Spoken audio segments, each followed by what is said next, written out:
obviously said in a lighter vein.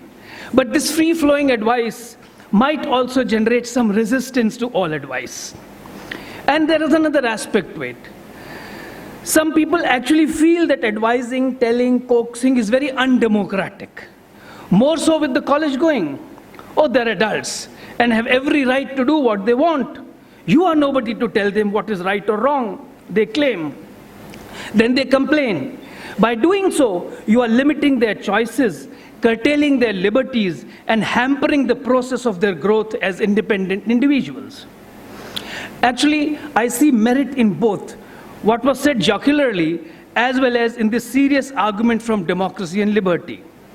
I am particularly convinced by the advice of those who strongly advise against giving any advice.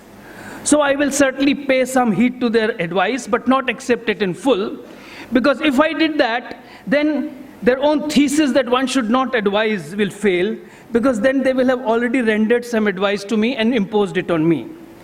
Therefore, I'll apply my own brain to the issue and try to negotiate my way. In my defense, in the beginning, I would like to say that some bit of advice, counseling, nudging, coaxing, cajoling, is required by everyone and at every stage in life. My children have dollops of advice for me on every issue. My students keep advising me on how I should throw away my old cell phone and buy a better model where I can receive their WhatsApp messages. And interestingly, about 10 years or so, one of my former students, who's now a senior officer with the Ministry of Finance, actually embarrassed me no end by repeatedly insisting that I should stop driving an old worn-out two-wheeler because it embarrassed him. And ultimately, I had to follow his advice. Well, the argument that we need not learn from others needs to be contested. There is always the need to know more. As humans, we may be far superior to other species in intelligence, but our minds too have limitations. Nobody can know anything, nobody can know everything, and then life is very complex. Don't we rush to seek a doctor's advice when we are unwell, or a lawyer's when there is a legal dispute? These days, family counselors, business advisors, and consultants of all kinds are doing roaring business. So professional advisors are welcome. But well-meaning friends, parents, poor teachers, they have to be treated with contempt. This attitude can be justified only by the logic of materialism, that whoever charges a fees will give right advice. Love, care, concern are of no value. Listening to others has become such a taboo in the progressive society. It is condemned as subjugation or colonizing people's minds. Are parents and teachers actually such wretched figures? There could be some. But then you should be able to judge your own people in a fair and judicious manner, and not on the basis of current theories in media jurisprudence. One Indrani and one Sheena, and they instill such fear of parents and teachers in our heads. I am an ardent adherent of the old school and firmly believe that parents might not be adequately informed in this age. I'm willing to grant that. But they cannot normally be ill-intentioned. That's the law of nature, and that's how all parents are, not only among human beings, but also among birds and animals. About advice, the great Indian poet Bhartrihari has composed a century of verses. In the beginning itself, he laments the absence of good listeners. Those in positions of power are too arrogant to listen to others. And those who are knowledgeable and have the intellectual capacity to appreciate good words are drowned in envy. They cannot brook the idea that someone else has something else to say that they already don't know. What a tremendous insult to their intellectual prowess. And the rest of the people are happy in their state of ignorance, in bliss. So Bhartrihari is very sad that his wise words or wise ideas just decay in his mind. In my talk last Thursday, I had also spoken about the need for harmony in the family. And one of the ideas that I floated before you was that elders and their memories help to strengthen family unity. They help us in identifying our common concerns and our common goals, and thus help us to think and act together. In that context, I mentioned that the Founders' Day service, when we remember by name all our past teachers who have passed into greater glory. So we have had teachers, many great teachers, who have left an indelible mark on their students and on this institution. Today, I also wish to narrate some anecdotes and personal experiences to impress upon you how a good teacher or a good friend or a good colleague or a good neighbor or a good acquaintance can actually influence us. This also holds true of the less good ones or the lousy ones, but I will speak only of the positive influences. This is to highlight how we can learn from the many little experiences we gather in our journey of life. But before I share these stories, let me say these are my very private experiences with these gentlemen.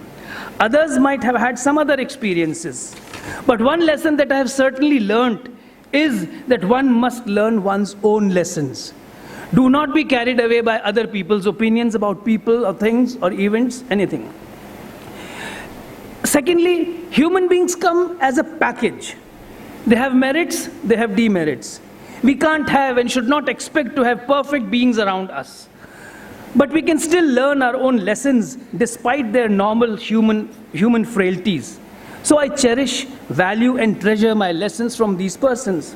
That someone has this or that demerit should not debar us from appreciating his many positives. This I actually learned and experienced when I went to the university for my postgraduate classes. One of our professors there was a very brilliant fellow, but had a nasal voice. His dress sense was also a little odd. And he had a Charlie Chaplin type of mustache. So many of us used to get bouts of laughter in his class. We loved to imitate his voice, but chose to ignore the content of his scholarly lectures. A Sanskrit verse condemns this attitude.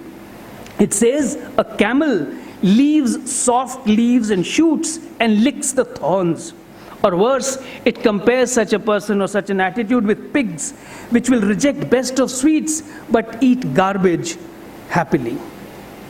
So we need to learn from others. We need to develop the skill to distinguish between what is to be learned and what is to be avoided. This is very well said in the Shiksha Valli of the Taittiriya Upanishad. After giving formal instruction to the student, the teacher tells him the true essence of education. Speak the truth, never deviate from truth, etc. And in the same vein, there's this very significant line in the Taittiriya Upanishad. It says, you must follow only my rightful actions and not others. Yani, whichever, asmakam, my, sucharitani, rightful actions, tani, those, tvaya, by you, upasyani, should be followed. No itarani, not others. What a lesson. We often get carried away by criticizing people for their many follies. For your own sake, please also try to concentrate on their goodness. At the same time, we need to be aware of their shortcomings so that we can avoid those shortcomings in ourselves. But we can always cast aside their demerits and learn from their positive qualities. So here is a story. This is about my teacher here, a Sanskrit professor in college, Mr. S.B. Yogi. He used to stay in the house which is presently occupied by Mr. K.M. Matthew. And he used to hold his Sanskrit classes at home because the number of students was ridiculously low. Most of the time, I was the lone student in the class, on most days. So one day he declared, I will teach you how to be punctual. I was supposed to ring the doorbell exactly at the time when the class began. So it used to be 9:30 at that time. So I'm standing there outside the door with my hand on the bell push. And I could actually feel Yogiji standing behind the door. But neither will I push the bell push, nor will he open the door till it is 9:30. And I'm supposed to ring the bell exactly at 9:30. And he will then graciously open the door and I'll go in. And this game went on for quite a few days. And it was the same Yogiji who prevailed upon us to start our functions on time. Twice it so happened that once it happened that the chief guest had not arrived. And once one of the judges to judge an inter-college event did not arrive on time. So we were wondering what to do. Yogiji said, shuru karo. And the function began. And the poor chief guest had to come and apologize for being late. It was not just Yogi ji, this again let me say, it was not just Yogi ji who was very fussy about punctuality. I'm deliberately using the word fussy. A very interesting experience about punctuality that I've had in college is about teachers meeting with the principal. Most of the meetings were earlier fixed at 3. So all HODs would congregate in the staff room at about 2:50, 2:55, and their eyes would be fixed on the wall clock there, if you have seen it. A few seconds before 3, someone would say, "Arey 3 baj gaye." And suddenly everybody will rise and enter the principal's chamber at 3. This I have seen not once or twice, but dozens and dozens of times in this college with successive principals. But then you might ask, what is the need for such paranoia about punctuality? I would say if you give little concessions to yourself, there will be no end to the concessions that you will start demanding from yourself. Okay, here's a question. How late do you think is not late for the class? 5 minutes, 10 minutes, or 15? You can also demand to be marked present at the fag end of the class if you happen to enter when the teacher is marking the attendance. You see, then we miss the point.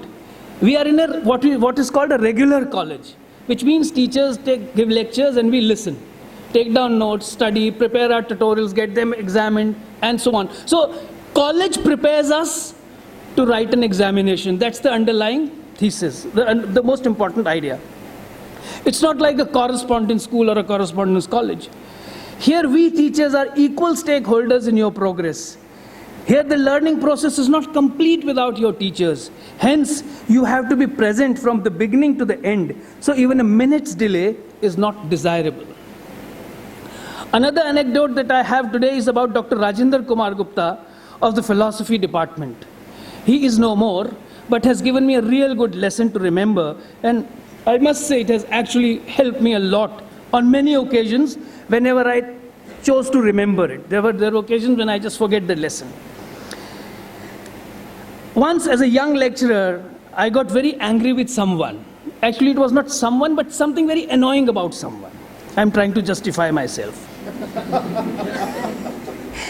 In a fit of rage, I made some impolite statements before my another Sanskrit teacher, Dr. Harsh Kumar. He was too decent a gentleman.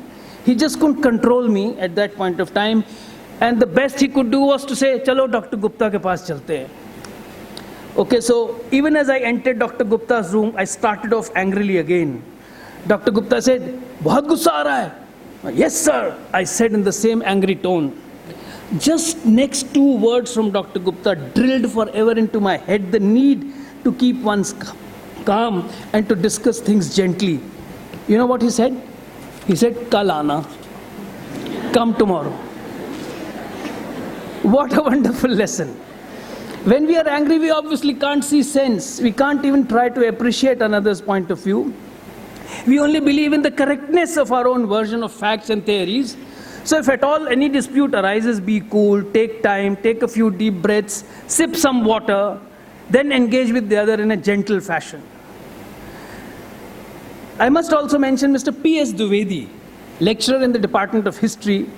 He retired several years ago, but often comes to college, and I would request you to try and get hold of him once, if possible. Dwivedi Sahab, as we call him, is an ancient India specialist and knows his Sanskrit very well. That is how I get to interact with him. Once Mr. Dwivedi expressed the desire to read a medieval Sanskrit text called Brihat Katha Manjari. So we both sat down in his house, started reading. There came a reference that gods gave a boon to the city of Indraprastha that you shall never be flooded. So I read it, uska translation kiya, vyakhya ki, samaz bataya, sandhi batai, and then I started to move on. He said, "Stop, that's not how you are going to read a text." So then he brought out a big map of Delhi, spread it on the drawing room floor, and said, "Ab dekho, city of Delhi," I mean, everybody knows it, but somebody has to point it out to us. The city of Delhi is on the Aravalis, on the western bank of the Yamuna. What is the eastern bank? That is the floodplains of the Yamuna. It's another matter that we have raised buildings there, and the whole East Delhi and Ghaziabad have come up on that side. But whenever floods come, whenever heavy floods come, this part of Delhi, the western side of Delhi will never get inundated. The eastern side will. So that was the lesson he was trying to tell me, that just by doing Sandhi Samas, you can't read a text. You have to go deeper into it. You have to actually understand the real nuances, the actual intent of the author. So he taught me how to read literature, and it was such a simple thing. I just proceeded further. He stopped me, spread the map, and then actually showed it to me on the map. So I think that was a great lesson. The morning assembly itself is a wonderful learning process. Imagine we could discuss just one word asking for 6 weeks. We take one expression and try to decipher its many meanings. Reading a text itself is a very creative activity. Everyone communicates with words, but a great poet communicates with his silences. Everyone communicates with words, but a great poet communicates with his silences. There is a lot beneath what he actually says. One has to look at the text comprehensively, see what the poet is trying to say, and look at what the options he has left out. Assess the relative strengths and weaknesses of all those views. Only then we can appreciate the view actually propounded. So apart from the many good ideas we discuss here, my take from the morning assembly is the wonderful art of reading, analyzing, and learning right lessons. So friends, there is a wonderful lesson everywhere around us, waiting to be discovered, imbibed, and followed. We only have to keep our eyes and ears open, and our minds and hearts too. Thank you.